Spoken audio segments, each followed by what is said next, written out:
Guys, I have something really important to say. That's right, here's another unsolicited IEM review. But first, let's see what the professionals have to say. The dynamic driver, which I believe is proprietary to 7 Hertz, has a DLC. Yep, you heard it right. You have to pay to use this IEM. The drivers in these IEMs are locked, so you have to pay a fee every time you open it. A diamond-like carbon coating. Oh, so that's what he meant. Basically, they found another way to make audio. But now, onto the unboxing. These IEMs come with the basic accessories and a really nice rubber case. The build quality feels very premium for its price. The only downside is that the cable looks like plastic. And personally, I prefer shiny looking cables. All it needs is a few waifu stickers and we're good to go. What I really enjoy about these IEMs is how natural and smooth the vocals sound. But I feel like this only applied for music where the vocals are the main focus. For example, ballads and loive. These are tuned to the Harmon graph, which means that this will be a good fit for most people. But it seems like most people don't even like the Harmon tuning. And I also don't like the Harmon tuning because it's too bassy. But before we go any further, let's get some opinions from real people. I could listen to this on my commute on the subway and I would have no issue.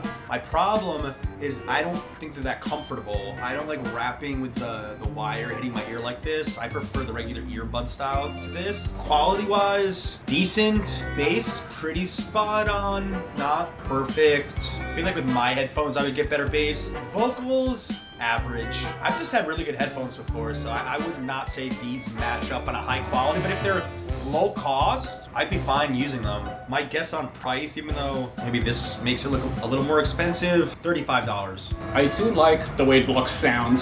I'm pretty well isolated right now, which is really cool. I actually find the bass a little much, but maybe it can be adjusted. I feel a little distortion on the bass though, so I'm kind of bugged by that. I do like the over-the-ear loops. While it's a little trickier to put them on, I always drop my earpods, so I like that these will stay on no matter what I do. Probably good for jogging or whatever. But yeah, I feel like the sound quality is a little muted on the lower reach.